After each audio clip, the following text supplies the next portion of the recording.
Hey everybody, welcome to And the Razzie Goes To. I'm Will Purpura. I'm Laura Merli. And today we're talking about Bolero 1984. This was quite the film. Yeah. I try not to say anything to you about the movies before we get on camera and we're recording, but I felt like I had to text you and just be like, this one, lot to talk about. Yeah. And nothing works, I would No. say. I would say it's nothing works in the movie. Mm-hmm. Not even sure the purpose of the film. No. Well, I think the purpose of the film was to be sexy. Yeah. But does it achieve that? No, which is kind of amazing because it's starring Bo Derek, who at the time was the biggest sex symbol in the world. Yes. So it seemed like that was the big selling point. Here's Bo Derek. It's a sexy movie. Bo Derek is going to be having sex. And she does. She There does. is sex in the movie. It takes her quite a long time, though. Let's back up a little bit. Yeah. Should we do recap? I think recap. Recap. Yeah. Bo Derek is driving with her driver. His name is Cotton. Played by George Kennedy of Naked The Gun. Kennedys? That'd be great if it was a Kennedy. RFK Jr.'s dad? RFK Jr. This was his big break in Hollywood before. Her driver, Cotton, is driving her. And she's like, Cotton, pull over. There's something I need to do. And she's wearing a cap and gown. So she steps out onto the university. I think it's a university, right? Yeah. It's not clear. I didn't know what she was doing. I thought she was going to start a song. I thought she was going to start singing. I've been meaning to sing. See, I thought she was just going to throw the cap in the air because she takes the cap off of her head and it looks like she's going to throw it like a frisbee, which is a thing that is normal to do, but is normal to do in a big group when it's like you're graduated, not by yourself in a field. No, I guess that was another part of this movie where I don't know what her social situation was in that school. Did she have a lot of friends? I guess she has the one friend. I think she has one friend. She's got one friend, but I don't know what school was like for her. Yeah, I heard that it was actually a boarding school though. So I don't know if she's supposed to be younger than college, if this was high school then. Totally unclear. She's about 23 at the time they made it, so you think it's college. Yeah, but and then they say boarding she's very school. beautiful, but she does look significantly older, I would say. I thought maybe it's just the copy that we saw was kind of grainy. It was grainy. But I thought she was like mid-20s, early 30s. Yeah, I think that's about right. I mean, she was 23 when she made it, and it feels like she graduated college, but because that's when a lot of these movies I'm done with college, I'm ready to go out and explore the world. Not a boarding school. No, you don't think that. After boarding school, you think I'm going to college. Yeah. More school. More 4 more years of school. 4 more years. Yeah, 4 more years. But anywho's, she takes off the cap and we're like, okay, what's this? And then it cuts to her just in her underwear. She's taken off her gown and her bra and is just running around in her underwear. And a bunch of people step out of the school and are gawking at her and laughing. There's this guy in a kilt who's especially happy about it. He's leering. Cotton comes out of the car and he's like, hey, what are you doing? Fair question, I think. Yeah, you're not supposed to do that. What's happening? Mm-hmm. Yeah. And she's like, I'm tired of being a good girl. Now that I've graduated and I'm an adult, I'm going to do this. And that is not good logic because now that you're an adult, you can get tried as an adult for public indecency. That's right. Absolutely. And she doesn't seem concerned about that. Neither does anybody else. But Cotton's just looks a little uncomfortable. He's oh boy. Oh boy. So she gets down on her knees, which made me a little uncomfortable, and is like, can we please still be friends? Yeah. And I don't think they were ever friends. No. He's like, I'm your driver. I'm getting paid to drive you around. I'm paid to be here. And she's like, are you mad at me? And he's like, I can't answer that question. And she's like, well, if you weren't my driver, could you answer if you were mad at me? And he's like, I guess, but I haven't been unemployed since I was a kid, and that would make me sad. So she's like, well, I'll fire you, and then you say that you're not mad at me, and then I'll rehire you immediately.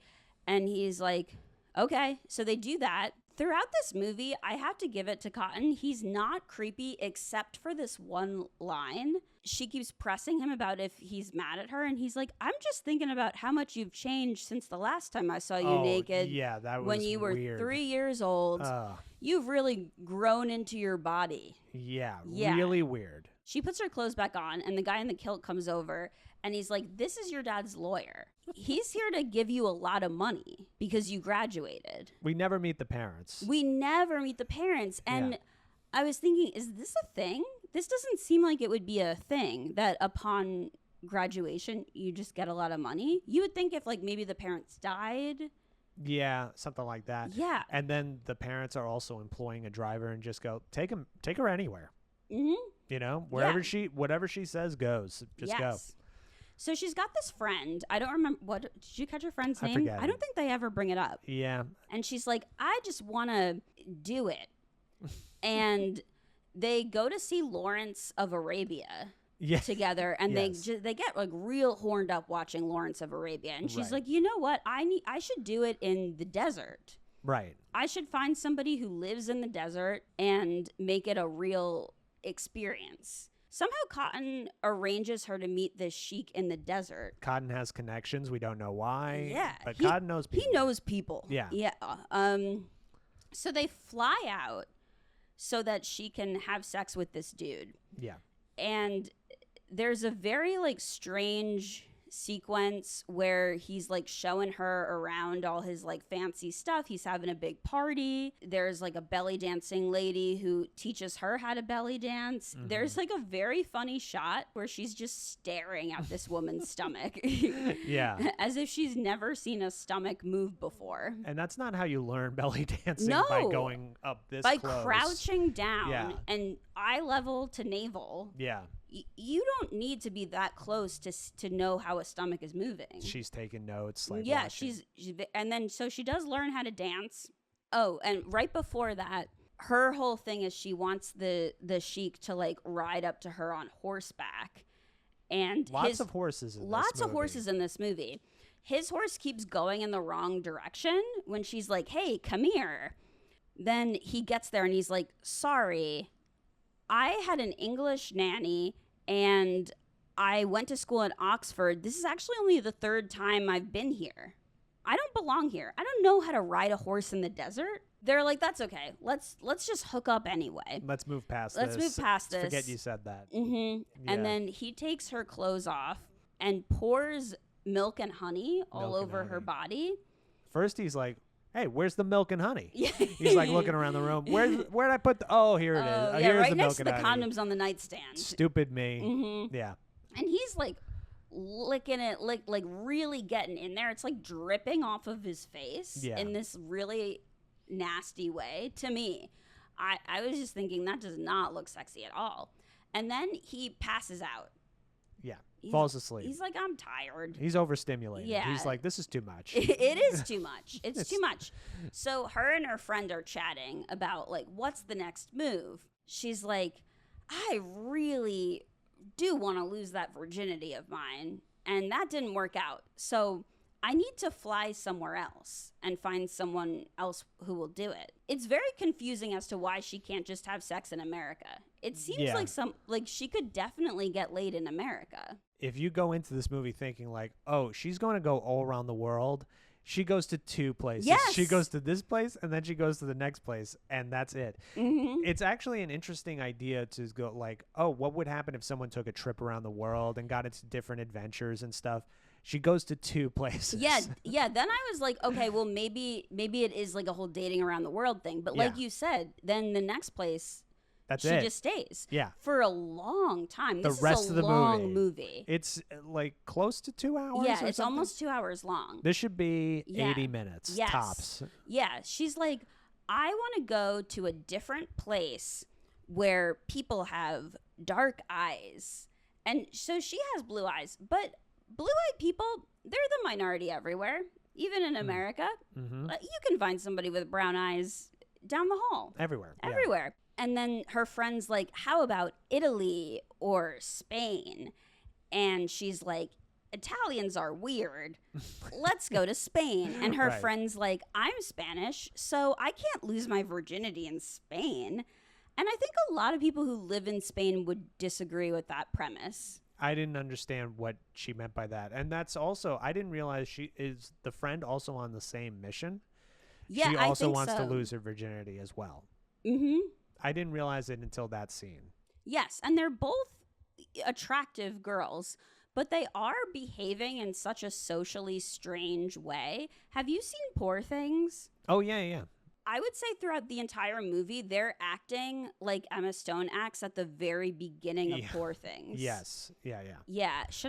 Is it okay, do you think, if I give a Poor Things spoiler? Spoiler? Oh, yeah. If you haven't seen Poor Things, go see it. Honestly, I don't think that this spoiler is even like that important of a spoiler, because Poor Things is more about the overall experience than it is about this particular twist. But in the twist in Poor Things, it's that she's almost like a Frankenstein-like creature. Oh, yes. Where she tried to commit suicide while she was pregnant, and a mad scientist couldn't save her brain, but he could save her body, and he saved the baby's brain, so he puts the baby's brain in her body. So that's why she's acting so bizarre at the beginning of the movie, and then she very quickly grows into her own and becomes like a very empowered woman.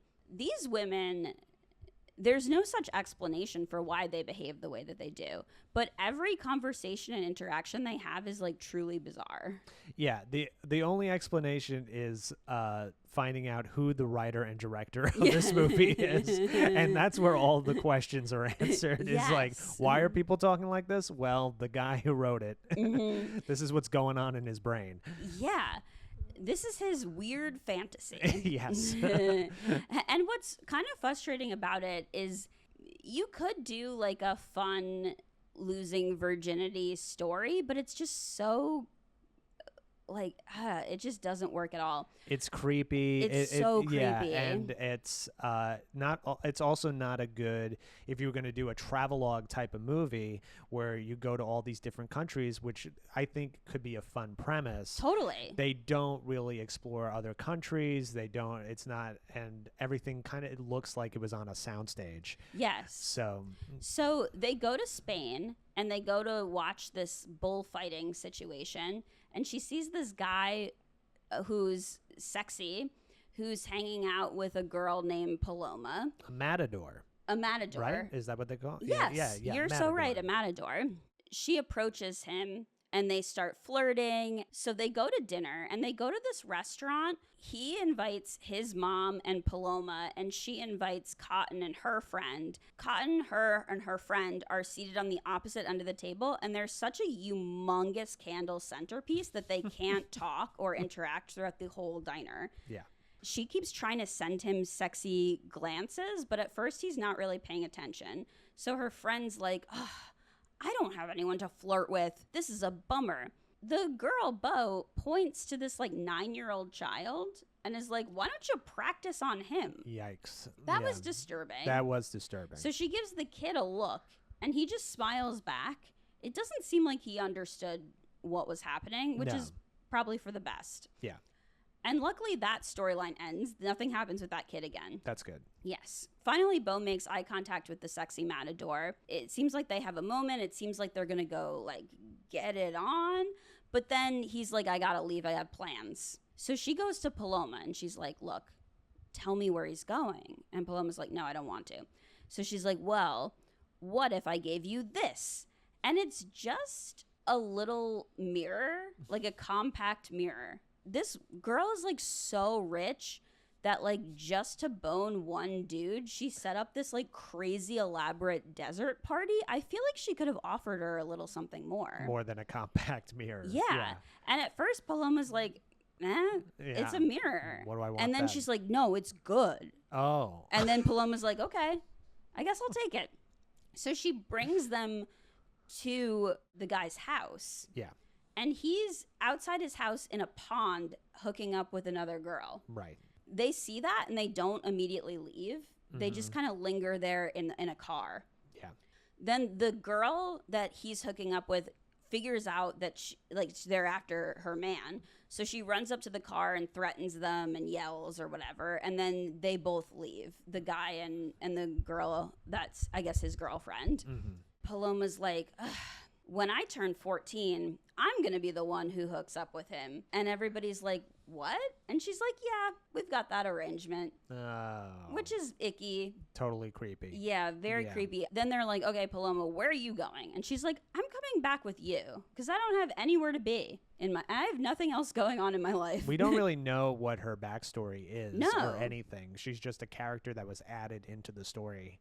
And she doesn't really seem to bond with them, but she stays and hangs out with them for the whole rest of the movie. Yeah. But it feels like more of a choice that was just so we could see yet another character's boobs, because for some reason there's a lot of shots of Paloma bathing. Like they bring her back to the hotel and she takes off all of her clothes and gets in a bathtub, which, yeah, you could shoot a bathtub scene in a not exploitive way, but the way it's done is very strange. Yeah. Like she's acting like she's a little kid.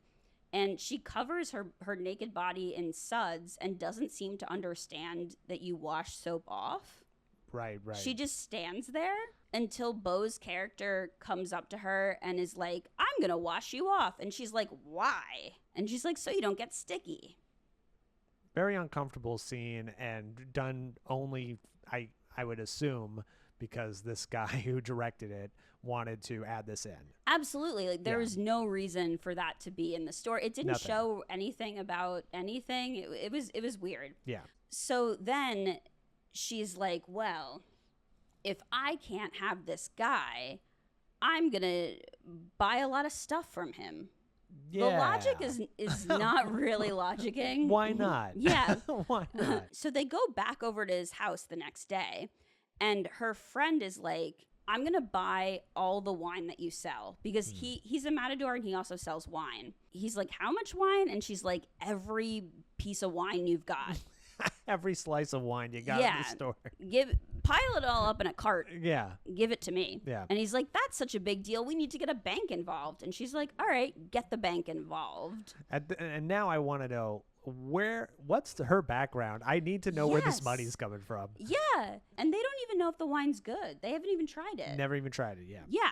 They transfer all the wine to her friend. And then she's like, I want to buy your horse. Throw that in the cart. Yeah. And he's like, I'm not selling horses. I only sell wine. Yeah. He's not in the horse business, though. No. She just is persistent. Yeah. She's like, give me the horse. Or I will pay for it, but I really want that horse. And he's like, no, it's my horse. It's like, come on. Yeah. Come on. Yeah. And she's like, I want that horse. She loves horses. She loves horses. She does. So finally he's like, okay, well, we can go for a ride together and you can just ride the horse and I'll ride this other horse. So they do that. It's like a romantic time. Yeah. So he's like, you know what? Let's bang. Let's do it. I know you wanted to do it. I know you wanted it so bad you bought an entire wine cellar, or your friend did. You rode my horses. You rode my horses. I mean, it's clear as day. You want me. Yeah. So she's like excited. She opens up to him about how she almost did it before and then didn't get to do it. And they go into the bedroom and you're thinking, what could possibly go wrong in this crazy story? But he's like, okay, well, we can do it at sunrise. I'm going to go take a nap. And then I'll meet you here at sunrise. And she's like... The men in this movie are very sleepy. A lot of people taking naps. I got to get my 8 hours. Yeah. It's like, to get it up, I need to lay down. And he's not even old. He's like... No, he's like 30. Yeah. Yeah. He's like, I can't right now. I just rode a horse. That's too much for me to do in one day. Come on. I got it. Yeah. And then also, but why sunrise? Yeah. Sunrise. That's not even a time. Yeah. She says. So he goes and he gets a massage by, I guess, someone who works for him. Yeah. And he's like, remember, wake me up at sunrise. Don't forget. So I can do the thing. And she's like, all right. Bo Derek is in there just like playing with his stuff. He's got some guns. And she's like, what am I doing here? This is so weird. And I was thinking the same thing. I was like, what is happening? As soon as you see guns, you should probably just get out of there. Yes. Yeah. Yeah. But she's too far in. Yeah. The masseuse wakes him up at sunrise. And he's You really know what tired. time it is. Yeah, he's like, oh, I don't want to have sex with that lady. And she's like, you promised. Go have sex with the weird lady. It's sunrise. It's sunrise. Come on. It's bone time. Yeah. And so he gets up begrudgingly and he puts on like a robe and he brings his dog for some reason. Yeah. You would think to your sex appointment, you would leave the dog in a different room. Totally. But with his dog in tow, he opens the door and then This is one of the funniest things I've ever seen in my life. It was so good. It was so good. I loved it. I'm sorry. So he opens the door Yeah. and she's standing there with a white sheet completely covering her like a ghost and a helmet on her head. And she goes, ooh. And I was like, great bit. And great he's like, bit. what? And she goes, I wanted you to be as scared as I am. I was like, this is terrific. This is a great bit. Perfect prank. Yeah. If the rest of the movie had jokes that solid, I would love this movie. Yeah. Also, it would have been like a cool shift in gears if it's like, no, I'm serious. I'm a ghost. Yeah. I hate to break it to you this way, but I'm a ghost right now. Yeah. She takes off the ghost thing and she's like, all right, enough's enough. Yeah. She's like, okay. I like a laugh as much as the next person. But now it's time to get serious. He's like, can I kiss you? And she's like, no, I'll kiss you. Usually when people kiss, they're both kissing each other. Yeah. But this Typically. blew the guy's mind. Just like, he was like, okay. Well, all right. If you want to be kinky. And she's like, I've been thinking of a special new way to kiss. Lay down on the bed. And then she just licks around his ear. Yeah. He's like, huh. And she's like, you don't like my imaginative way to kiss? That was, I'm sad. She gets mad. And he's like, no, I love it. I think it's great. It's amazing. And she's like, okay, I want you to teach me everything. Is that greedy? And he's like, no, it's good.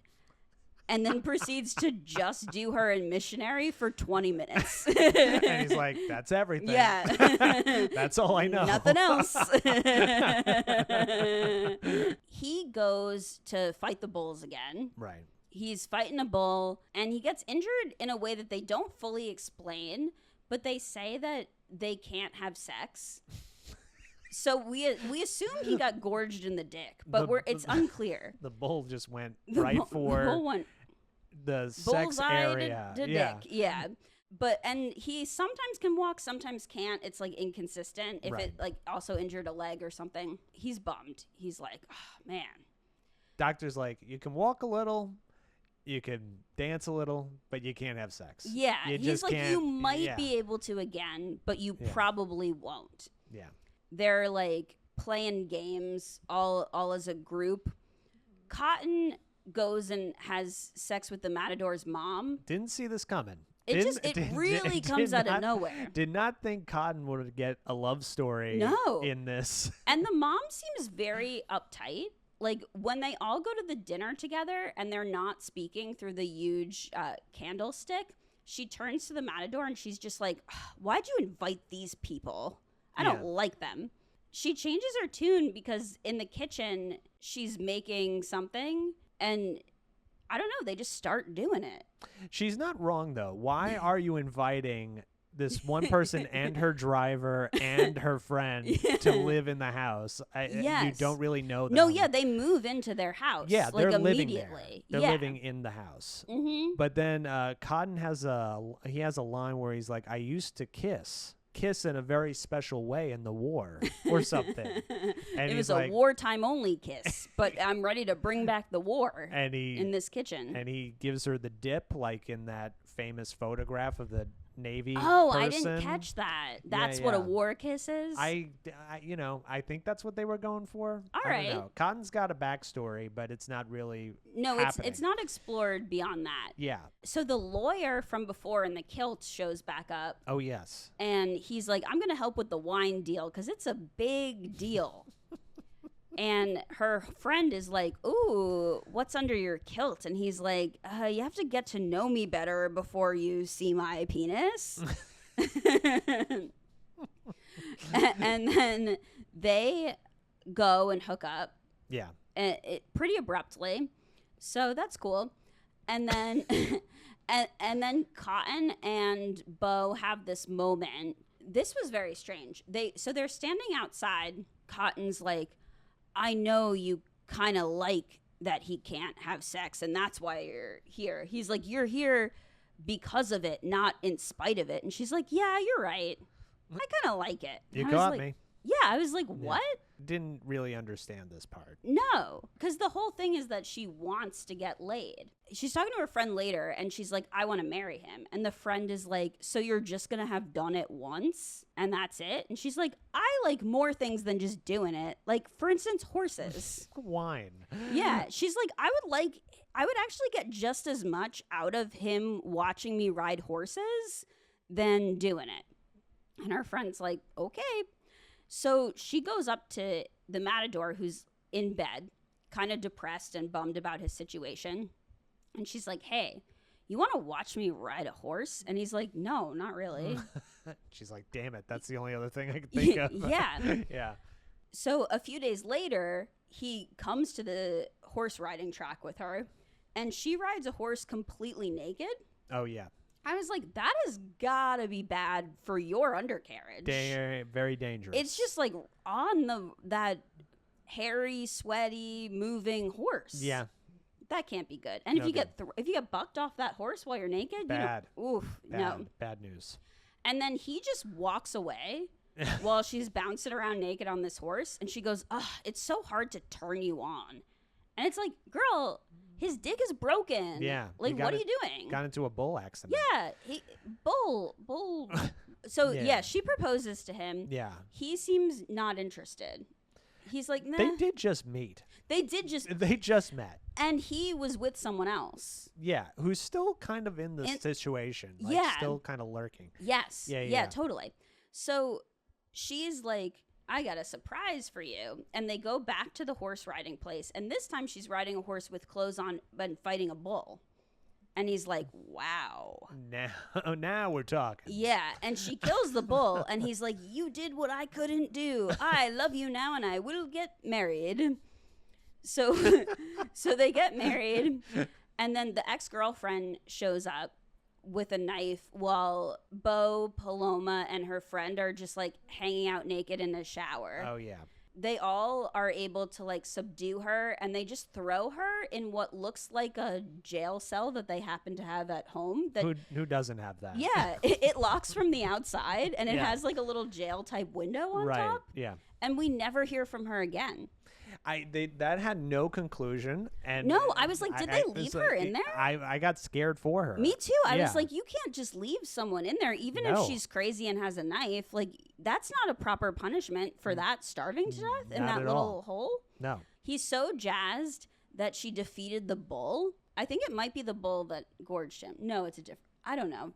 Bulls all look the same. Oh, she killed the bull that got You know him? what? After I said that, I think I just made that up. But you know what? That'd be fun. That would be fun. Let's pretend that's true. If she killed the bull that hurt him, that bull hurt my dick. Put me in the ring with them. Yeah. Yeah. So then he agrees to marry her. Yeah. Still doesn't really know her. No. She's like, I love him so much. This is amazing. And I'm like, when did you fall in love with him? Yeah. They haven't even had a real conversation. What's special about this guy? Yeah. And, they haven't had like a meaningful conversation. No, not at all. At all. Yeah. Yeah. After they get married, they're still sleeping in separate bedrooms, which fine. I kind of like the idea of doing that. And in the middle of the night, these 4 guys run into the house and grab her and throw her in a car and drive away. The matador, Paloma, Cotton, They get in a car, they run after. They go to this beach where a plane is waiting, and it's the same plane that the Sheik had earlier. He's back. And it turns out it is the Sheik. And he's like, I didn't get to take your virginity, but now I'm going to after I fly you back, because he apparently has to do it in the place he was planning on doing it initially. He can't just do it there.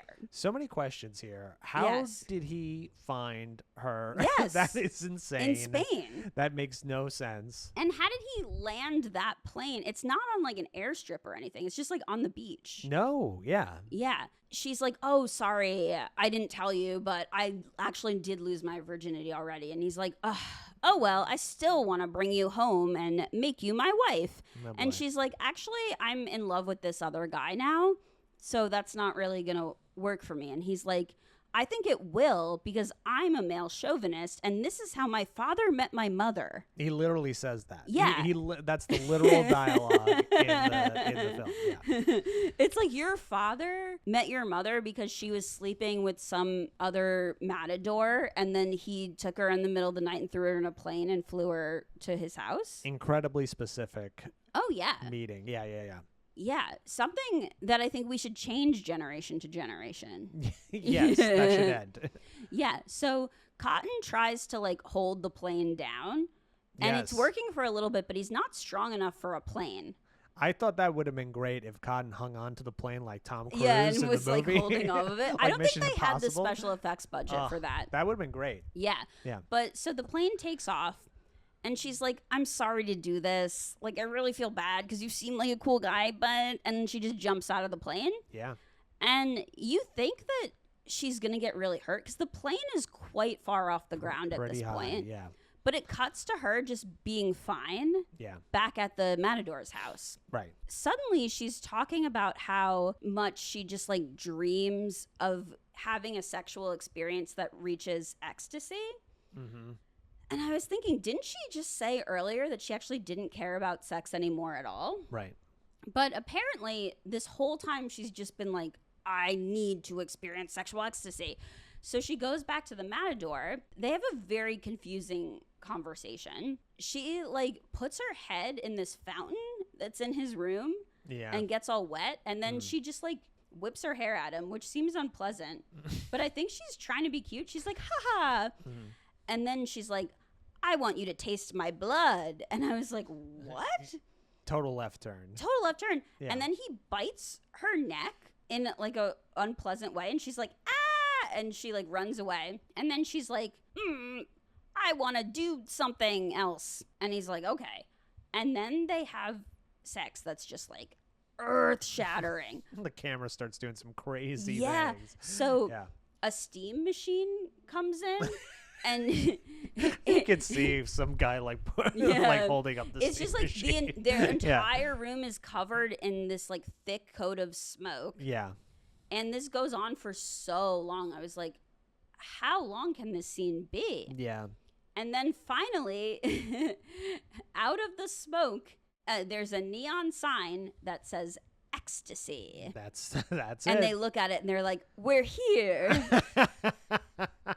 And now the movie can end. And they look as if we've been waiting for that this whole time. But that actually is a new goal. That became that's a different goal. Mm-hmm. The original goal was just to lose virginity. Yes. And that happened 40 minutes in. Mm-hmm. I mean, that happens like pretty early on. But then it becomes, we got to reach ecstasy. Yes. And the way you do that is producing a neon sign in the background. It's like, here we are. Yeah. And also somehow she can heal someone's disability by fighting a bull.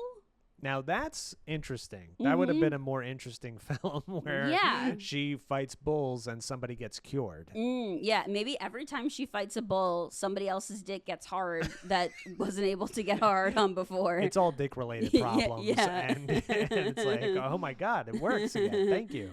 Yeah, it's running of the Bulls Day. The Senior Citizen Center is just like, boing, boing, boing. That's the movie. That's the movie. So do you think that it deserved this Razzie? Well, I'll do some background. Oh, yes, sorry. About which might answer some questions about. I think all the questions of like why this movie just doesn't work at at all is John Derek, who wrote and directed this movie. He's the husband. And bad man, terrible guy. Has to be one of the all-time Hollywood creeps. He's the husband of Bo Derek. Yeah, who's the star of this movie. Right. And he met her when she was 16 years old. Ugh, and they met in Europe, I think. Like, he was casting her for some project, and he started to prey upon her and seduce her. And then they were going to bring charges against him because the parents found out and the management of her found out.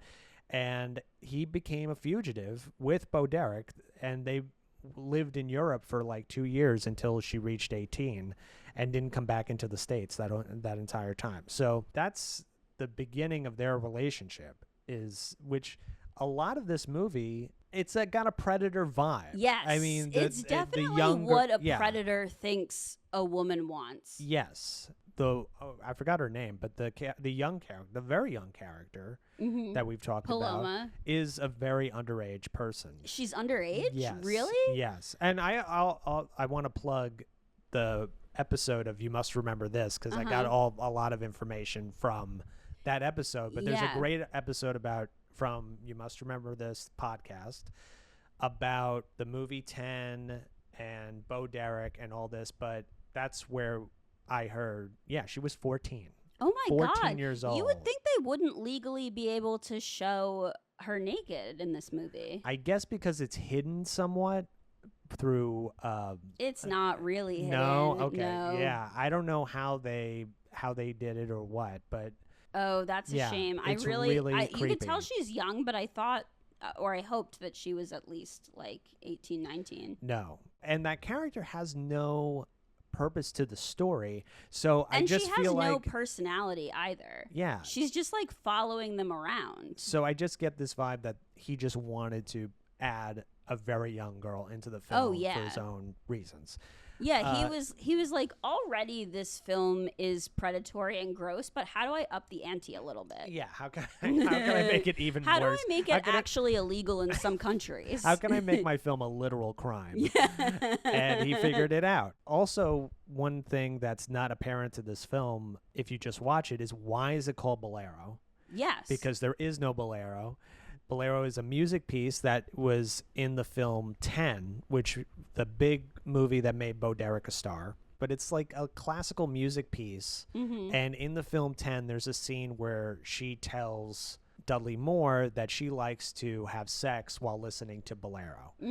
And John Derek was complaining that all the scripts that she was getting was just trying to recreate the Bolero scene in that movie. So he's like, well, why don't we just write a movie called Bolero and put that out?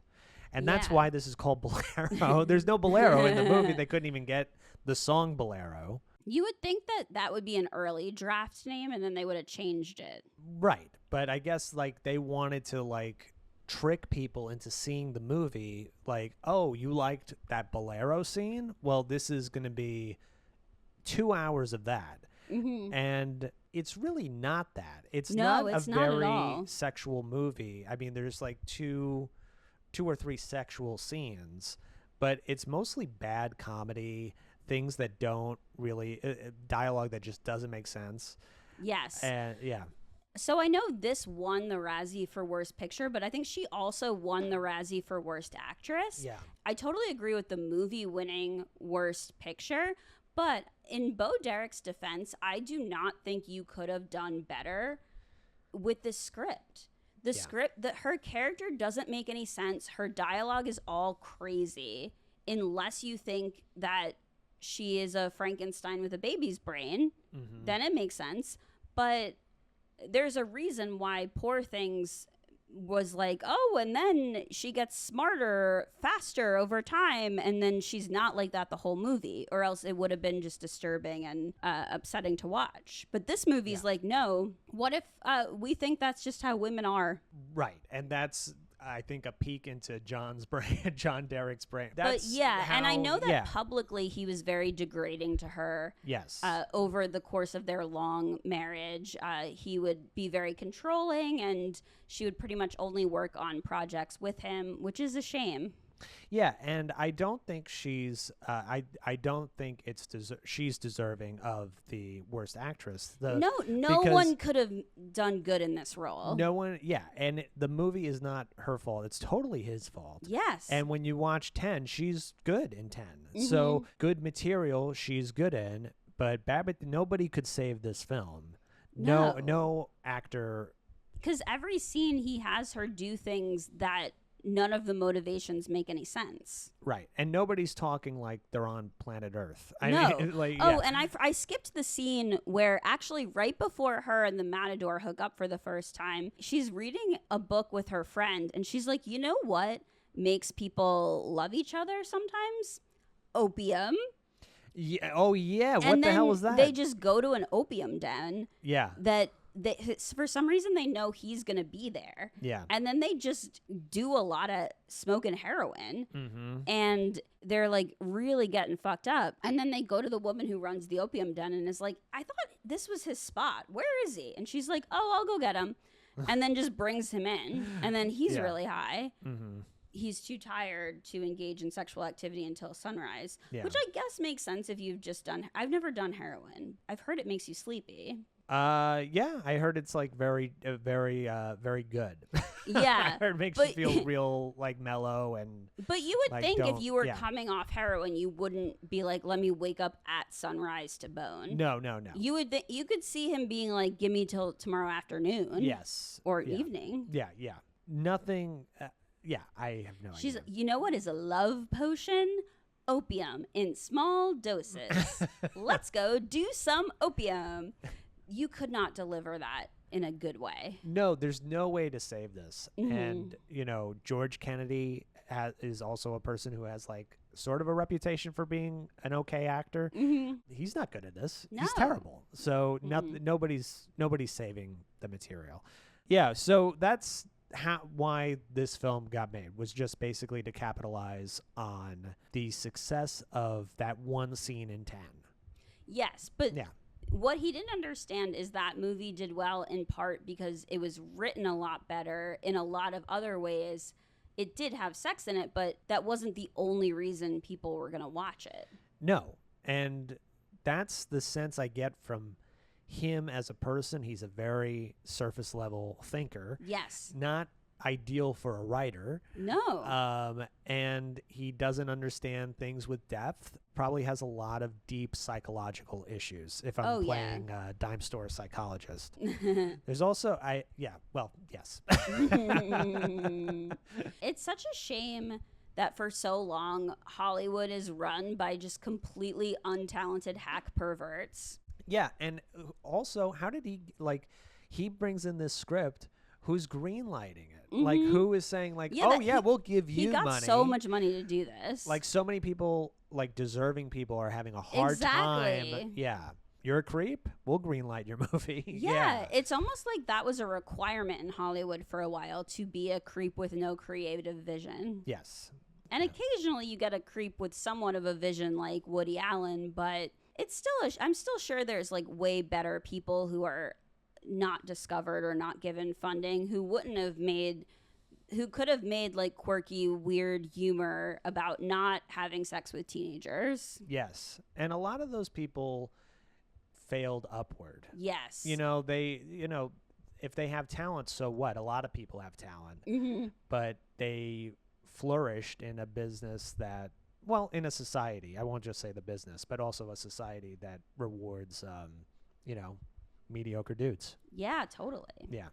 So I do like that the Razzies punished him. Mm-hmm. They did give him worst director, but I think they were unfair to Bo Derek. I totally agree. Yeah. Yeah.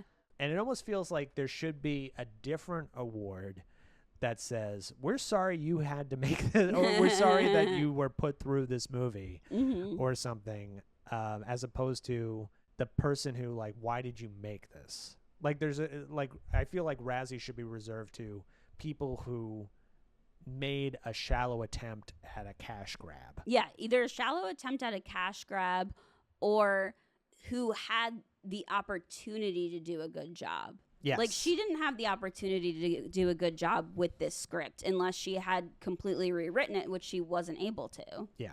Now, like, watching these other worst winners, Mommy Dearest seems like a masterpiece. Oh, yeah. I mean, it's like, it was really watchable, Mommy Dearest. Mm-hmm. And these other movies are unwatchable. Oh, yeah.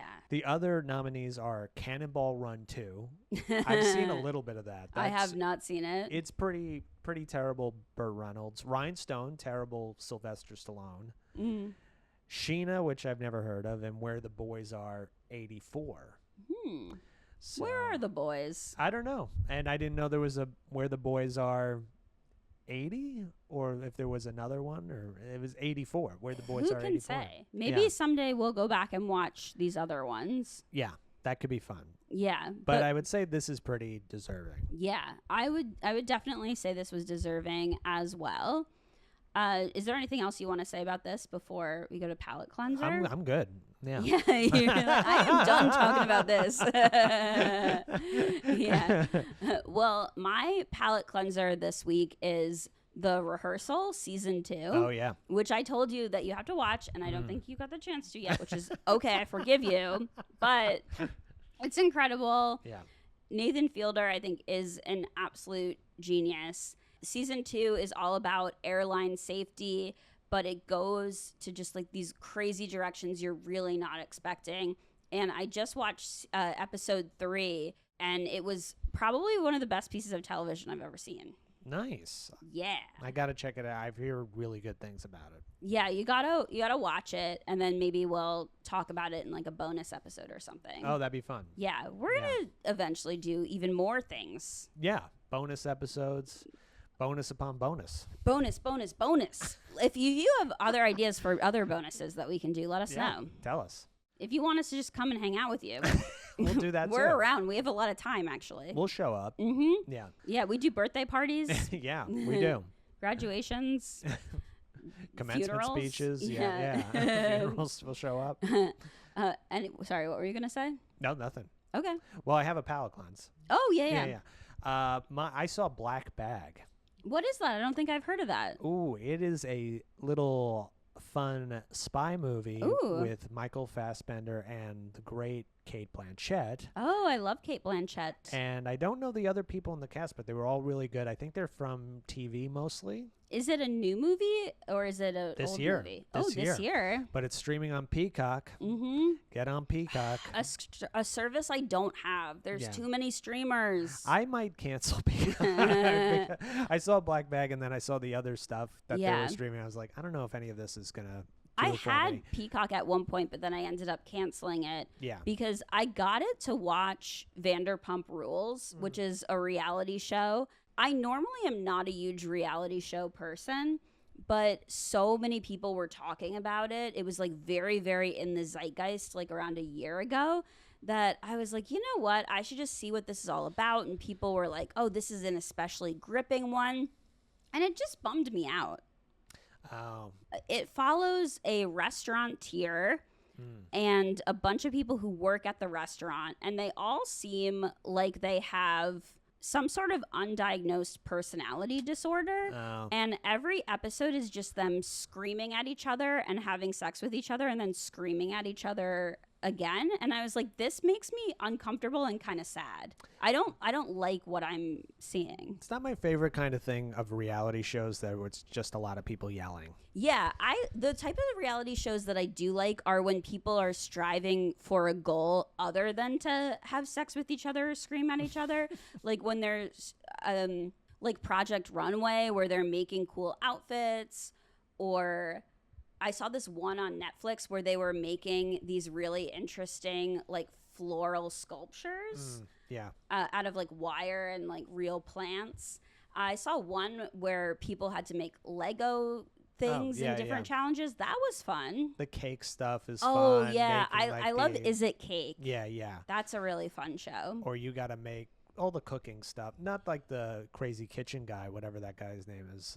Who's the crazy kitchen guy? The guy's like always screaming at people. Screaming in the kitchen? It's like Hell Kitchen or something. Or yeah. You know what I'm talking about. What is that? He's got like blonde spiky hair. Yes, that's the guy. But like the ones where it's Yeah, like you got to come up with he's like, three. I hate everyone in my kitchen. Yeah. And I'm gonna let you know that you suck.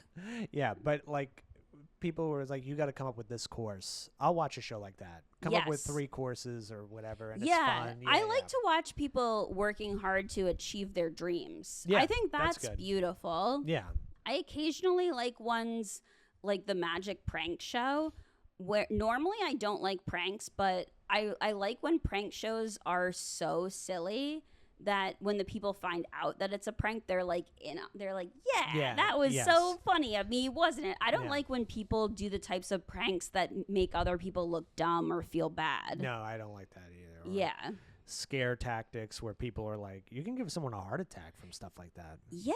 Yeah, cool. Well, that's. Do we have another thing or? The only other thing to say is please like, Oh, yeah. subscribe, tell a friend. What else can Don't they forget do? that Patreon. Yeah, No, joking. that's coming in a few months to a few years.